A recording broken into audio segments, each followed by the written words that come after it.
On Osrc News at 7, Osrc commits to professional development, empowers staff with knowledge upgrade. Southwest states chart course towards regional development. Tinubu swears in ex-CDS Musa as defense minister. And from the foreign scene, thousands flee Sudan's embattled city amid RSF takeover of North Darfur.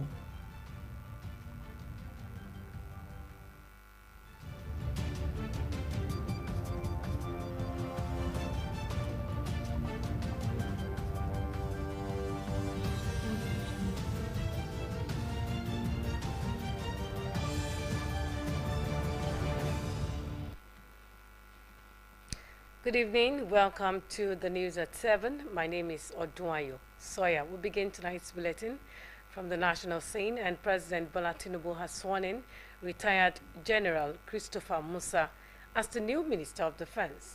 Musa, a former Chief of Defense Staff, took the oath of office at the State House in Abuja. The Senate had on Wednesday confirmed Musa as Minister of Defense following rigorous 5-hour screening.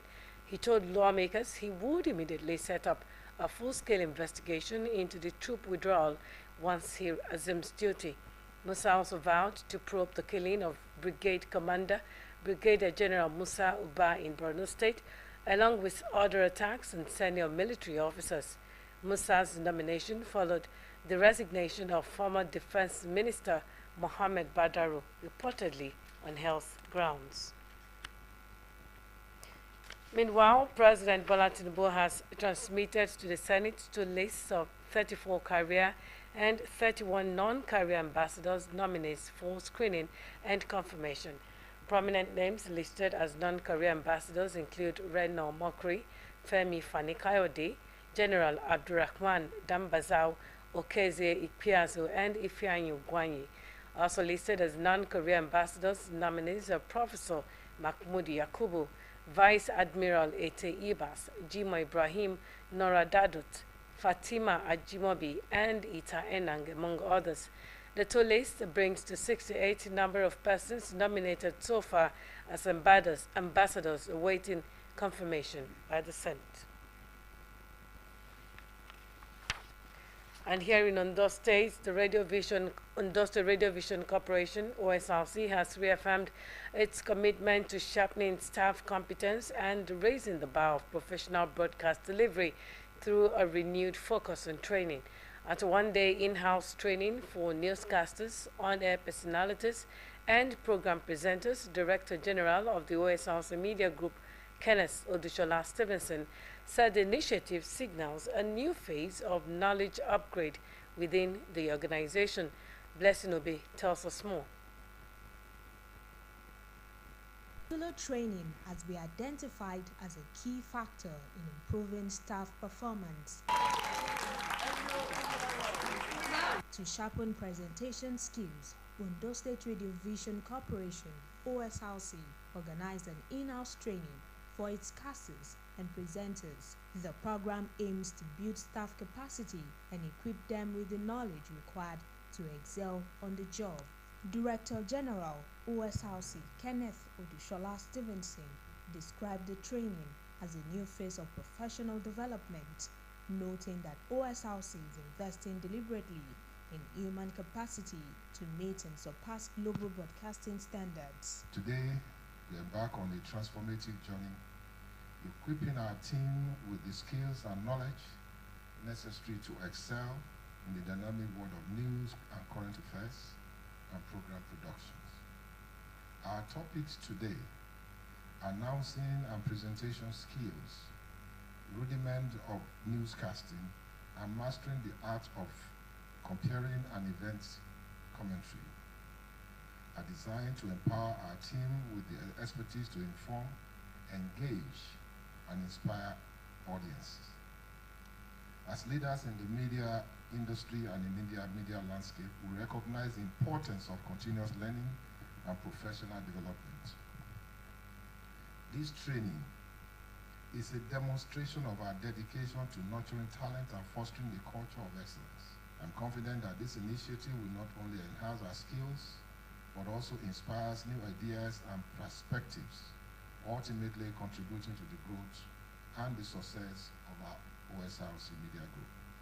The in-house training features 3 seasoned broadcast professionals: Director of Programs, Sunshine 96.5 FM, Alalaye, Bukola Ogunkwa; Director of News and Current Affairs, Orange 94.5 FM, Adebimpe Akindele; and renowned compere, Kemi Adeniyi. They took staff members through modules on presentation skills, news delivery, and comparing techniques. Your voice communicates far more than words. Great presenters use technique and practice to sound both natural and in control. This module will help you to discover how to manage breathing, diction, vocal tone, and how to engage audience dynamically. Be natural, don't mimic others. Be genuine, be adaptable. Mistakes happen. As a presenter, it is worthy of note that you can also anchor programs. If you have an information with you, is it newsworthy? Is it something that must go on air? You have to think about it. Interviewing of guests, newsmakers, or experts of particular fields, documentaries and reports, these are the quality or what duties of a news presenter. You can report live from the scene or studio. That's what we call stand-upper. Anytime you have to go on stage to compare events, especially corporate events, because I know majority of my audience this afternoon would have to compare corporate events. Always have a wardrobe backup. Ensure that you step out every single time you have an assignment to carry out with a wardrobe backup. Have a niche for yourself. Ensure you render premium service. Your valued target audience would always look for you. If you know you can't afford to stay in Marriott Hotel, you'll get a hotel that you can afford, isn't it? And so if Kimo charges ₦1 million and you want a compare to pay 30K, you know who to call. They won't call you. And so please ensure that you hone your skills, you believe so much in your brand, and you work around it. The training also featured interactive session and practical demonstrations. Ondo State Radio Vision Corporation says it will continue to prioritize staff training and retraining as part of its drive to compete with global broadcasting organizations. Blessing Obe, Osrc News. Southwest states in the country have reiterated commitment to deepening collaboration and ensuring that the much-needed development reaches every part of the region. Ondo State Governor Lucky Aiyedatiwa gave the assurance while addressing members of the Southwest Secretaries to State Government Forum meeting in Akure, the state capital. OSRC's Zimo Ibiemi's report is presented by Kemisola Ojom. The Forum of Southwest Secretaries to the state government, with the theme Consolidating Partnerships for Regional Development, was convened by the 6 states of the region to deliberate on strategies for advancing development across the geopolitical zone. Addressing participants, the Ondo State Governor, represented by the Secretary to the state government, Dr. Taiwo Fasharanti, welcomed members of the forum and commended the 6 states for sustaining the platform for regional progress. Governor Aiyedatiwa reaffirmed his administration's continuous effort toward fostering development within the Southwest. The importance of the frontline roles of the secretaries to the state government in the formulation, coordination, and implementation of government policies and programs cannot be overemphasized. You stand as a pillar of strength in your individual states, as your tireless efforts are critical to translating gubernatorial visions into tangible realities. The theme of this summit, Consolidating Partnerships for Regional Development, is very apposite. It speaks to the very essence of collaboration towards the realization of our shared vision and aspirations as a people bound together by common destiny. On security, the governor emphasized that the Ondo State government has concluded plans to recruit over 500 additional personnel into the State Security Network Agency, codenamed Amotekun, to further strengthen the security architecture of the state. The Southwest Security Network, Amotekun Corps, remains a shining example of what we can achieve together as one. In Ondo, we have intensified Amotekun patrols, community policing, including border communities, ensuring that our borders facilitate trade, not threats.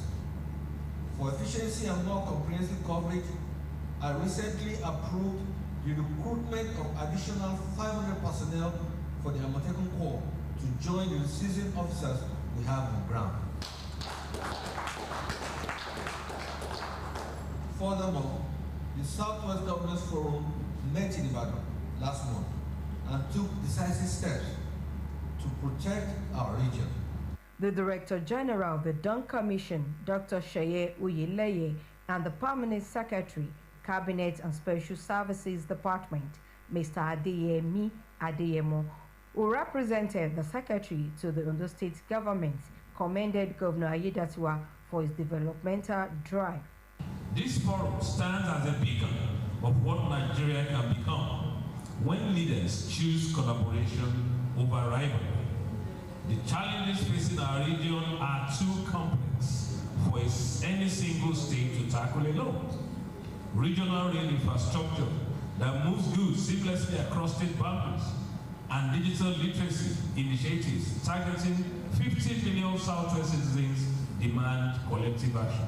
Collaborative efforts and brainstorming meetings that we have been doing are very critical to achieving regional integration. They are crucial to achieving our objectives and addressing the challenges facing the Southwest region.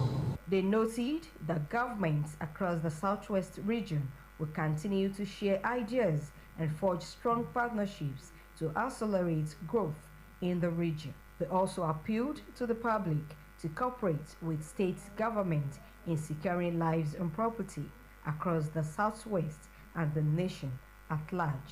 Kemisola Ojomu, Osrc News.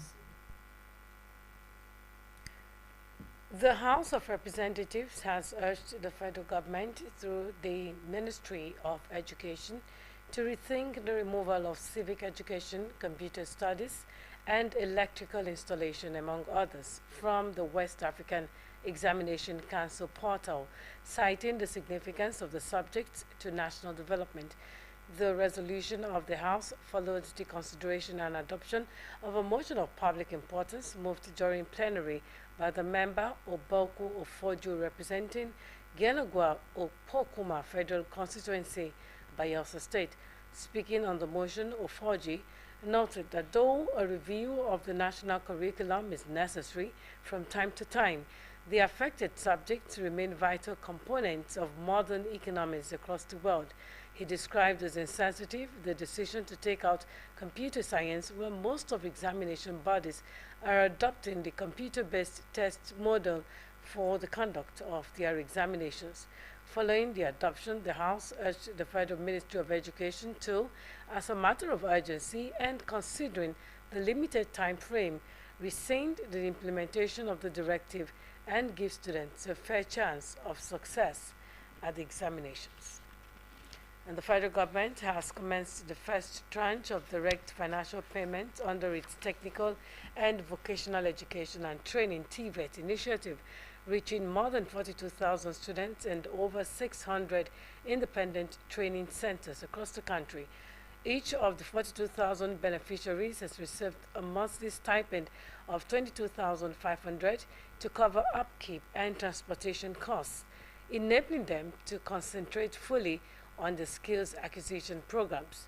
More than 600 private and independent technical and vocational centers have been paid for delivering instruction and hands-on training, ensuring program quality and continuity.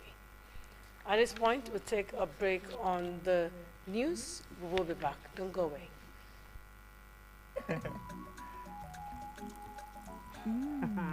Oh, remember how mom used to wake up before everybody to make breakfast, iron her uniform, start to surprise that woman with something special. Reward your mom with a trip to Zanzibar in the 2025 Three Crowns Mom of the Year competition. Write a note using each letter in your mom's name and submit with any of these on our website or at any of our collection centers. T's and C's apply. Three Crowns Milk. Healthy moms, happy families.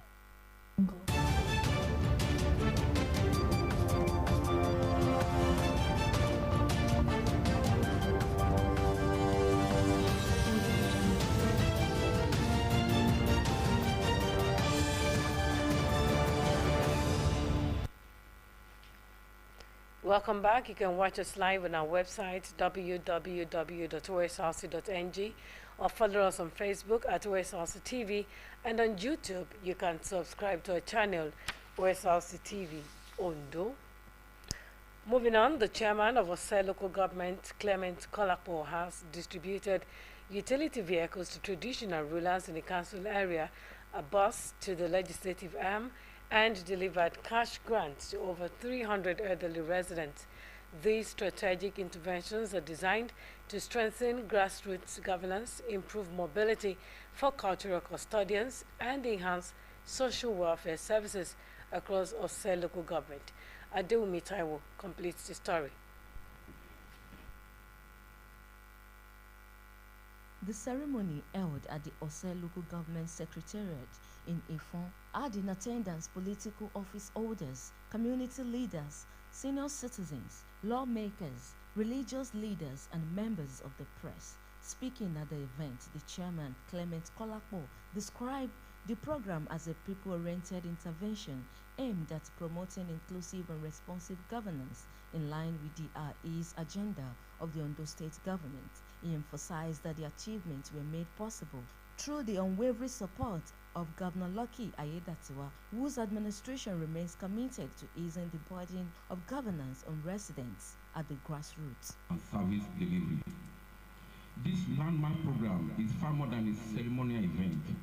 It is a clear statement of our firm commitment to building a caring society where governance is humane, inclusive, and responsive. A society where no segment of our people is left behind. The chairman explained that the utility vehicles distributed to the traditional rulers across the 10 major communities in Osrc local government are meant to enhance their mobility and effectiveness as custodians of culture and key partners in local administration. He added that the bus presented to the legislative arm would boost legislative efficiency, oversight, and service delivery. He further disclosed that beneficiaries of the cash grants, comprising more than 308 persons, would receive payment alerts immediately after the flag-off, with designated liaison officers coordinating the process seamlessly. He appreciated the governor for allowing the project to continue in its original location, ensuring that development efforts remain uninterrupted in Osrc local government. Let me assure you that our administration remains fully committed to sustaining this momentum. With the continuous support of the Ondo State government and the cooperation of our people, we will continue to design and implement programs that touch lives, expand economic opportunities, and strengthen community cohesion. We remain optimistic and confident that the people of Osrc local government will continue to enjoy the dividends of democracy. All hands will remain on deck as we work tirelessly to raise living standards and improve lives at the grassroots. Today stands as a powerful testament to what is possible. When leadership, vision, collaboration, and compassion converge, I urge your beneficiaries to utilize the support provided today judiciously, and I call on all stakeholders to remain steadfast in our shared development journey. The Onimoru Oba Oluwarotimi Obamuwagun commended the chairman for what he described as laudable and people-centered initiatives with visible impact on governance and development. Beautiful, excited, and I am saying that this is the first of its kind. The highlight of the ceremony was the presentation of cash grants to senior citizens and the handover of vehicles to traditional rulers. A beneficiary of the grant expressed gratitude for the cash grant, assuring that they would be put to judicious use. He gave us our urbans, he gave us money to manage ourselves. That is why I'm trying here. These gestures not only provide immediate relief and essential mobility support, but also reinforce the partnership between local government and traditional institutions, signaling Osrc Council's firm commitment to inclusive, people-driven development. Adewumi Taiwo, Osrc News.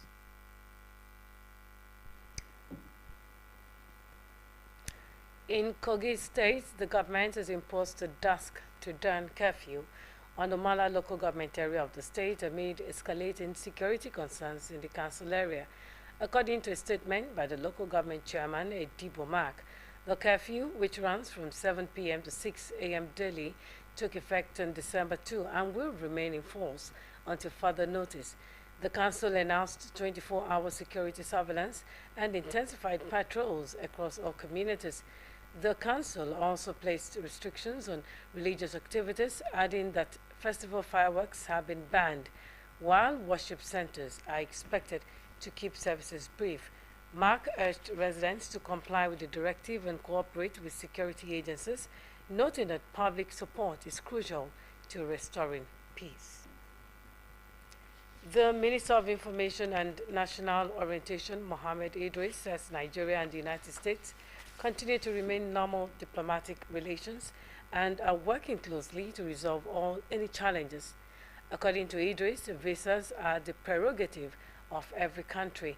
He made the comment responding to questions on the U.S. visa restrictions announced by Secretary of State Marco Rubio, targeting individuals linked to alleged religious persecution in Nigeria. He added that the matter was not discussed at the Federal Executive Council. And moving on to the foreign scene, thousands of people have fled the Sudanese city of El Fasher since the paramilitary rapid support forces took control of it in late October. But the fate of even more people who have been left behind remains unknown, since satellite imagery shows no signs of civilian life in the city. Those who have fled El Fasher say they are afraid that loved ones may have been killed, with reports of mass graves and burning of bodies around the city. Victoria Olawale has details.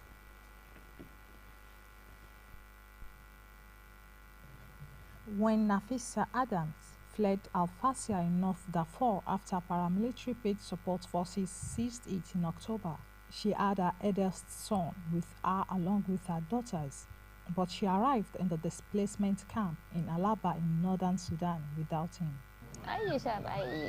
They forced him off the bus and back to Al-Fasher. They forced all the males off the bus. Even if you're an elderly male, you would be forced off the bus. They only left the women. I begged them to let him go, but they said that no male was allowed to leave Al-Fasher. More than 250,000 people were trapped in Al-Fassia as the RSF imposed a siege on the city before taking control of it. But aid organizations say only 100,000 were able to escape and even fewer reached displacement camps. The paramilitary group is accused of abductions, mass killing, and summary executions of civilians in Al-Fassia. Images provided by the Yale Humanitarian Research Lab shows nearly no signs of life in the city, including in markets. Satellite images also show mass graves and sites where bodies have been buried. Our team first identified objects consistent with bodies, including those surrounded by reddish discoloration on the streets of El Fasher in satellite imagery from 27 October. We later saw those objects, including those near the Saudi hospital in the center of the city and near the former children's hospital, which had been identified as a detention site, be burned or removed. Those who fled Al-Fassia and reached the capital, Khartoum, say they fear their loved ones are either being detained or have been killed and their bodies buried in mass graves or burned. Now Abdullahi fled Al-Fassia after it fell under RSF control. She says she escaped with her pregnant sister, leaving her husband behind. but the RSF stopped them on the outskirts of the city as her sister went into labor. They asked my sister if she gave birth to a girl or a boy.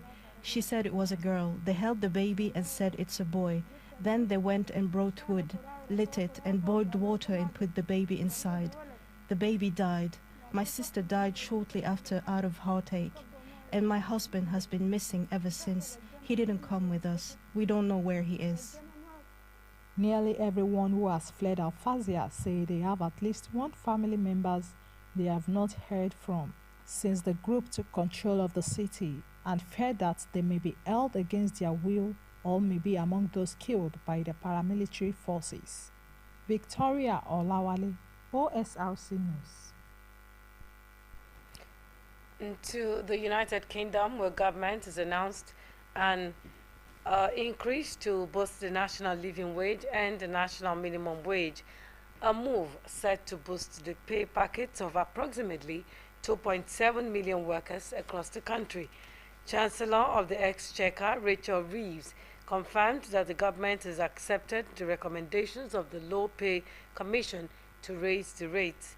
The announcement comes as part of a broader effort to tackle the cost of living crisis, which remains a primary concern for the administration. During a visit to Primark to speak with staff, Reeves stated that the changes will take effect in April. Under the new measures, a full-time worker on the national living wage will see an annual pay increase of £900. Meanwhile, younger workers on the national minimum wage working full-time are set to receive a £1,500 boost. The wage increase announcement serves as a prelude to the Chancellor's budget delivery, where she is expected to present a wider mandate for change aimed at cutting the cost of living for all citizens.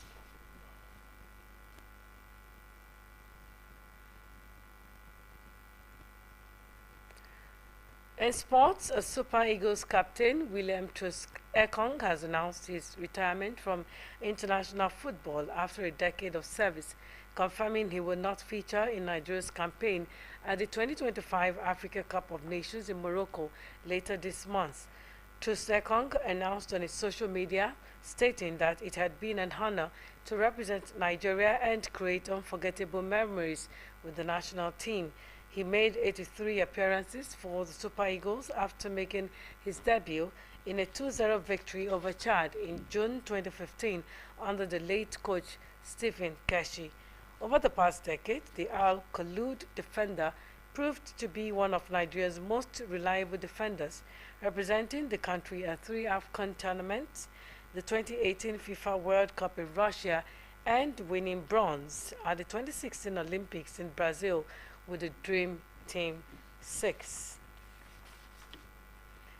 With that, we end the news at 7, but before we go, another look at the major stories. The Ondo State Radio Vision Corporation has reaffirmed its commitment to sharpening staff competence and raising the bar of professional broadcast through a renewed focus on training. Ondo State Governor Lucky Aiyedatiwa has reaffirmed his administration's continuous efforts towards fostering development within the Southwest. President Bola Tinubu has sworn in General Christopher Musa as Minister of Defense following his confirmation by the Senate. And we told you that thousands of people have fled the Sudanese city of El Fasher amid rapid support forces imposed siege on the city before taking control of it. And that's it on the news. Thank you so much for watching. Good evening.